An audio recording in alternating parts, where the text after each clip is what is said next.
नमस्कार, सातै प्रदेशको ताजा खबरहरूको सङ्गालो प्रदेश समाचारमा यहाँहरूलाई स्वागत छ। म एलिना केसी र सांकेतिक भाषामा हुनुहुन्छ दिनेश श्रेष्ठ। प्रदेश समाचार सुरु गरौँ अहिलेसम्मका मुख्य समाचारबाट। स्थानीय तहको निर्वाचनको मिति नजिकिएसँगै जनप्रतिनिधिहरूले गरेको कामको समीक्षा हुँदै भरतपुर महानगर नामले चर्चा भए पनि कामले गति लिन नसकेको गुनासो। लुम्बिनी प्रदेश सरकारद्वारा दाङको भालुबाङमा निर्माण हुने प्रदेश राजधानीको गृहयोजना स्वीकृत। सञ्चार माध्यम सम्बन्धी बनेको परिमार्जित विधेयक भने प्रदेश सभामा पेश गर्ने। रूपन्देहीमा 15 वर्ष उमेरसम्मका बालबालिकालाई टाइफाइड रोग विरुद्धको खोप अभियान सुरु। बर्दिया लगायत अन्य जिल्लामा भने भोलिदेखि लगाउने।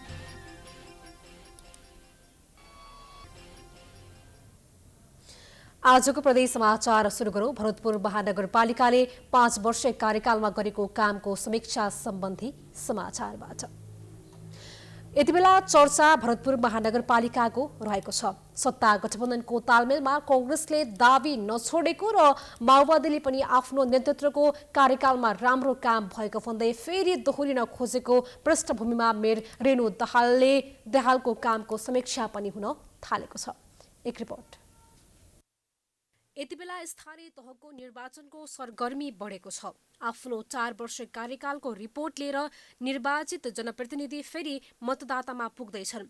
यसै क्रममा धेरैको चासो रहेको भरतपुर महानगरपालिकामा फेरि नेतृत्व लिन लागि परेकी मेयर रेणु दाहालले महानगरमा यथेष्ट काम गरेको दावी गरेकी छिन्। स्थानीय बासिन्दाका अनुसार पनि सडक, पुल, पुलेसा, खानेपानी, बिजुली लगायतका विषयमा प्रशस्त काम भएका छन्। महानगरपालिकाले पनि मेहनतका साथ महानगरका जनप्रतिनिधि र कर्मचारीले काम गरेको बताउँदै विकास निर्माणमा महानगरले फड्को मारेको दावी गरेको छ। आफ्नो कार्यकालमा भएको कामबारे जानकारी माग्दा मेयर रेणु दाहाल क्यामेरामा बोल्न चाहिनन्। तर महानगरपालिकाका प्रवक्ताले भने सडक बाहेक शिक्षा, स्वास्थ्य र पर्यटनमा महानगरले धेरै काम गरेको दावी गरेका छन्। मेहनतपूर्ण, सफल, उत्कृष्ट देशभरिको नमुना महानगरपालिका बनेको भन्ने हामीले लागेको छ। यो मेरो भनाइ होइन, यहाँ आम जनताको जनसमुदायको हो। यसको पुष्टि देशभरिका जति पनि पालिकाका प्रतिनिधि जनप्रतिनिधिहरू हुनुहुन्छ उहाँहरू भरतपुर महानगरपालिकाको महिलाहरूले नेतृत्व गरेको विकास हेर्न आउनुभयो। उहाँसँग अन्तर्क्रिया गर्दै गर्दा उहाँले आफूले अभिव्यक्ति गरेका कुराहरू। तर भरतपुर महानगरपालिकाले गरेका भनेर प्रस्तुत गरिएका कामहरू मध्ये 9वटा कामहरू योजनामा नै सीमित देखिन्छन्। भरतपुर महानगरपालिका वडा नम्बर 3 स्थित नगर वनको सानो मजुवामा करिब 1 अर्ब 35 करोडको लागत अनुमान रहेको अटो ल्यान्ड निर्माणका लागि तयार भई वातावरणीय प्रभाव मूल्याङ्कनको चरणमा मात्रै रहेको छ। नारायणी नदी किनारलाई सी बीच मोडलमा विकास गरिने भने पनि अहिलेसम्म 29 करोड लागत मध्ये महानगरपालिकाले 97 लाखको लगानीमा 1 किलोमिटर वाकिङ ट्रेल भनेर टाइल बिछाउने काम मात्रै भएको छ। भरतपुर विमानस्थलको विस्तार तथा स्तरोन्नतिको काम प्रगति अहिलेसम्म छलफलमा नै सीमित देखिएको छ। त्यस्तै देशको गौरवको परियोजनाका रूपमा रहेको गौतम बुद्ध अन्तर्राष्ट्रिय क्रिकेट रङ्गशाला निर्माण विवादका बीच सुरु भएर अहिले काम नै रोकिएको छ। भरतपुर महानगरपालिका 15 मा स्थापना गर्ने भनिएको 100 शय्याको आयुर्वेद अस्पताल र शिक्षकलाई स्वास्थ्य सेवा प्रदान गर्ने उद्देश्यले स्थापना गरिन लागेको देशकै पहिलो शिक्षक अस्पतालले योजनामा मात्रै सीमित रहेको छ। फोहोर मैलाको दिगो एवं वैज्ञानिक व्यवस्थापनका लागि कोरिया सरकारसँग सम्झौता गरिएको भनिए पनि अहिलेसम्म काम अगाडि बढ्न सकेको छैन। नेपाल विद्युत प्राधिकरण तथा महानगरपालिकाको साझेदारीमा उज्यालो भरतपुर कार्यक्रम अन्तर्गत स्मार्ट सडक बत्ती योजना, भूमिगत विद्युत लाइन विस्तारको काम ढिलो गतिमा केही अगाडि बढेको छ। स्थानीय बासिन्दाले पनि महानगरपालिकाले जनभावना अनुसार काम गर्न नसकेको आरोप लगाएका छन्। भरतपुर महानगरपालिकाका मेयरसँग भेट्न हामीलाई धेरै नै गाह्रो छ। विभिन्न किसिमका योजना बनाएर लगियो भने पनि उहाँलाई भेट्न धेरै नै गाह्रो हुन्छ। सिंहदरबारको अधिकार स्थानीय तहमा भनिए पनि जनप्रतिनिधिका लागि यो कार्यकाल अवसर र चुनौती दुवै रह्यो। केन्द्र र प्रदेशसँगको सहयोग लिएर महानगरले विकासी आयोजना भित्राएको भए पनि महानगरले जति चर्चा गरेको छ त्यति काम भने गर्न नसकेको टिप्पणी हुने गरेको छ। प्राइम टाइम्स टेलिभिजनका लागि रबिना पौडेल, चितवन। अब लागौं लुम्बिनी प्रदेश सरकारले दाङको भालुबाङमा निर्माण हुने प्रदेश राजधानीको घुर योजना स्वीकृत गरेको सम्बन्धी समाचारतर्फ। लुम्बिनी प्रदेश सरकारको मन्त्री परिषद बैठकले दाङको भालुबाङ क्षेत्रमा निर्माण हुने प्रदेश राजधानीको घुर योजना स्वीकृत गरेको छ। प्रदेश पूर्वाधार विकास प्राधिकरणले 2 साता अघि घुर योजना हस्तान्तरण गरेको थियो। यस्तै सञ्चार माध्यम सम्बन्धमा व्यवस्था गर्न बनेको परिमार्जित विधेयक प्रदेश सभामा पेश गर्ने लुम्बिनी प्रदेश यातायात लिमिटेड स्थापना गर्ने निर्णय पनि बैठकले गरेको सरकारका प्रवक्ता आन्तरिक मामिला तथा सञ्चार मन्त्री तिलकराम शर्माले बताए। बैठकले 2079 सालको लागि लुम्बिनी प्रदेशमा सार्वजनिक पर्व एवं सट्टा विधा स्वीकृत गर्ने पाल्पा दरबार संग्रहालय विकास समितिमा विज्ञ सदस्यको रूपमा करुणा काफले, चित्र बलिराम सुवाल र शान्ता सारू पाल्पालाई मनोनित गर्ने निर्णय गरेको छ। यस्तै प्रदेश निःशुल्क रक्त सञ्चार व्यवस्थापन कार्यविधि 2078 प्रादेशिक अस्पताल तथा मेडिकल कलेजका विशेषज्ञ चिकित्सक परिचालन कार्यविधि 2078 प्रदेश स्वास्थ्य उपचार विशेष आर्थिक सुविधा पहिलो संशोधन निर्देशिका 2078 र प्रदेश स्वास्थ्य साझेदारी कार्यक्रम सञ्चालन तथा व्यवस्थापन निर्देशिका स्वीकृत गर्ने निर्णय गरेको छ। यस्तै लालमटिया स्वास्थ्य चौकी भालुबाङ दाङलाई 50 शय्याको अस्पतालमा स्तरोन्नति गर्न नेपाल सरकार समक्ष सिफारिस गर्ने निर्णय बैठकले गरेको छ।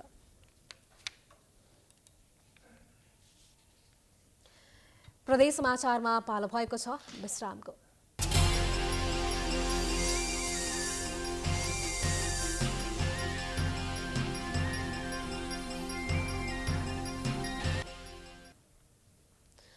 विश्रामपछि स्वागत छ। अब बाँकी समाचार। अबको पालोमा रूपन्देहीमा टाइफाइड रोग विरुद्धको खोप अभियान सुरु गरिएको सम्बन्धी समाचार। रूपन्देहीमा टाइफाइड रोग विरुद्धको खोप अभियान सुरु गरिएको छ। अभियान अन्तर्गत 15 महिनादेखि 15 वर्ष उमेरसम्मका बालबालिकालाई खोप लगाइँदैछ। रूपन्देहीमा पहिलो चरण अन्तर्गत आजदेखि 27 गतेसम्म बुटोल उपमहानगरपालिका, लुम्बिनी सांस्कृतिक, सिद्धार्थनगर, देवदह, सैनामैना नगरपालिका, गौडहवा, कञ्चन, शुद्धोधन, मायादेवी, कोटिहीमाई, सम्मरीमाई र मर्चवारी गाउँपालिकामा खोप अभियान सञ्चालन गरिएको स्वास्थ्य कार्यालय रूपन्देहीले जनाएको छ। त्यस्तै दोस्रो चरण अन्तर्गत वैशाख 6 गतेदेखि 14 गतेसम्म तिलोत्तमा नगरपालिका, ओमसतिया, रोहिणी र सियारी गाउँपालिकामा अभियान सञ्चालन गरिने स्वास्थ्य कार्यालयले जनाएको छ। 15 महिनादेखि 15 वर्षदेखि भित्रका सबै बालबालिकालाई हामी खोप लगाउँदैछौँ। यो अवसरमा हामीले सबै बालबालिकालाई नछुट्ने गरी खोप लगाउनुपर्ने अवस्था छ।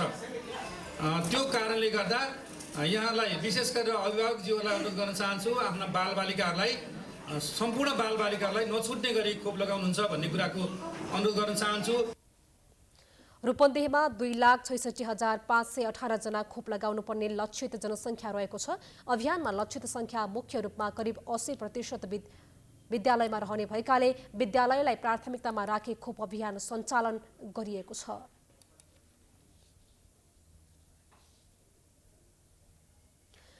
अबको पालोमा बर्दियामा टाइफाइड विरुद्धको खोप अभियान भोलिदेखि सञ्चालन हुने सम्बन्धी समाचार।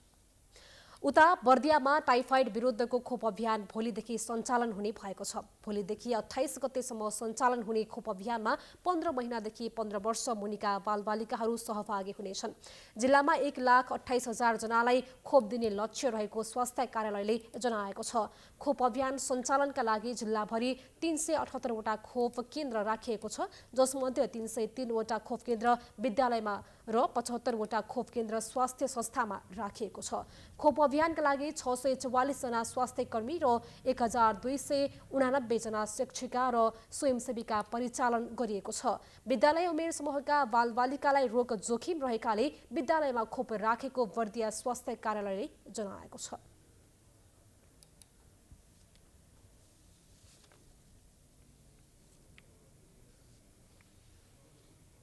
चैतको 23 गतेदेखि 28 गतेसम्म 15 महिनादेखि 15 वर्ष मुनिको बालबालिकालाई टाइफाइड रोगको विरुद्ध टाइफाइड भ्याक्सिन खोप लगाउँदैछौँ। यो खोप अभियानमा खास गरी विद्यालयमा केन्द्रहरू राखिएको छ र विद्यालय नजाने उमेर समूहका विद्यार्थी पनि बालबालिका पनि त्यो विद्यालयमै आएर खोप लगाउने गरी हामीले चाहिँ योजना बनाएका छौँ।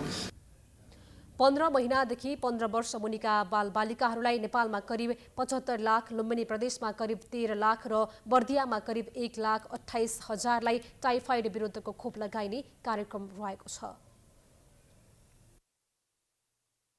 प्रदेश समाचारमा पालो भएको छ पुनः विश्रामको।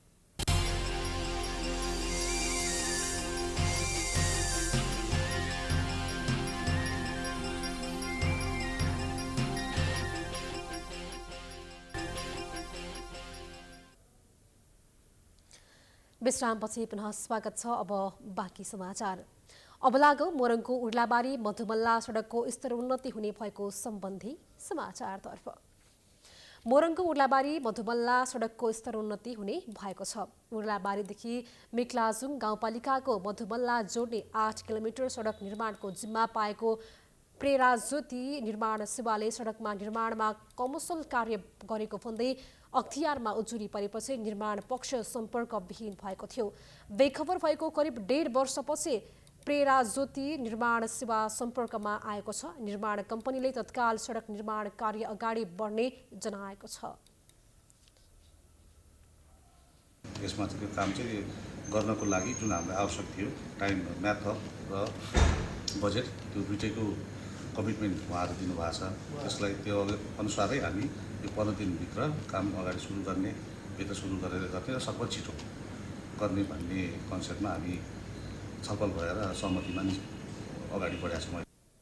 8 किलोमिटर लम्बाइ रहेको मोरङका दुई पालिका उर्लाबारी र मिक्लाजुङलाई जोड्ने सेतो सडकका रूपमा रहेको सडकलाई निर्माण पक्षले बीचमै अलपत्र पारेको थियो, जसका कारण आवागमनमा समस्या भएको थियो।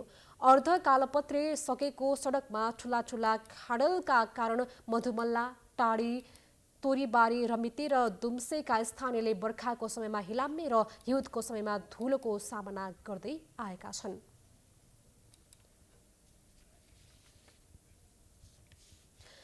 अबको पालोमा कपिलवस्तु नगरपालिकाले कपिलवस्तु अस्पताललाई एम्बुलेन्स हस्तान्तरण गरेको सम्बन्धी समाचार। कपिलवस्तु नगरपालिकाले कपिलवस्तु अस्पताललाई एम्बुलेन्स हस्तान्तरण गरेको छ। कपिलवस्तु नगरपालिकाका नगर प्रमुख किरण सिंहले अस्पताल विकास समितिका अध्यक्ष शिवलाल यादव र मेसु किशोर बन्जाडेलाई एक कार्यक्रमका बीच एम्बुलेन्सको चाबी हस्तान्तरण गरेका हुन्। नगरपालिकाले 72,21,000 रुपैयाँमा एम्बुलेन्स खरिद गरेको थियो। एम्बुलेन्समा भेन्टिलेटर, आइसियुको सुविधा रहेको छ। अस्पतालमा सुविधा सम्पन्न एम्बुलेन्स नहुँदा अस्पतालले रिफर गरेका बिरामीहरू समस्यामा पर्दै आएका थिए।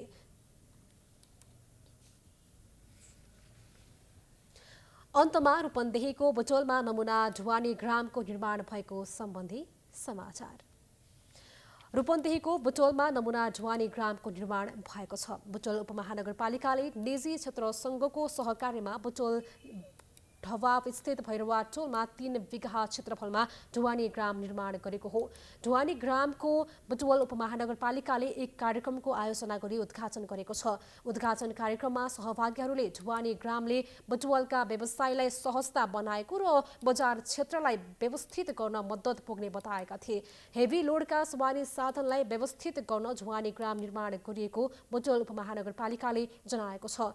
मुलुकको आर्थिक केन्द्रका रूपमा रहेको बुटवलको आर्थिक गतिविधिलाई अझ सहज, व्यवस्थित र सुरक्षित बनाउने उद्देश्यले नमुना ढुवानी ग्राम निर्माण गरिएको उपमहानगरले जनाएको छ। 3 बिघा क्षेत्रफलमा करिब 30 करोड लागतमा सार्वजनिक निजी क्षेत्रको साझेदारीको योजना अनुसार रूपन्देही परिवहन पालिका संघको सहकार्यमा ढुवानी ग्राम निर्माण गरिएको हो। ढुवानी ग्राममा 49 वटा सेड निर्माण गरिएको छ। ढुवानी ग्राममा साना ग्यारेजदेखि प्राथमिक उपचार कक्षसम्म निर्माण गरिएको छ।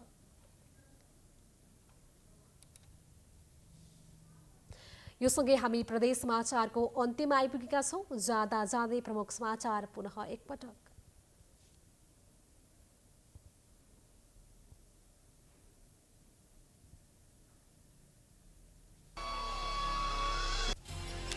स्थानीय तहको निर्वाचनको मिति नजिकैसँगै जनप्रतिनिधिहरूले गरेको कामको समीक्षा हुँदै भरतपुर महानगर नामले चर्चा भए पनि कामले गति लिन नसकेको गुनासो।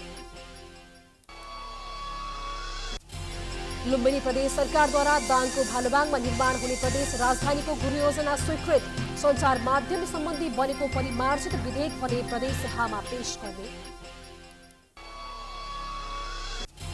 रूपन्देहीमा 15 वर्ष उमेरसम्मका बालबालिकालाई टाइफाइड रोग विरुद्धको खोप अभियान सुरु। बर्दिया लगायत अन्य जिल्लामा भने भोलिदेखि लगाउने। र रूपन्देहीको बुटोलमा नमुना ढुवानी ग्रामको निर्माण सम्पन्न। ढुवानी ग्रामले बुटोलका व्यवसायलाई सहजता बनाउनुका साथै बजार क्षेत्रलाई व्यवस्थित गर्ने विश्वास।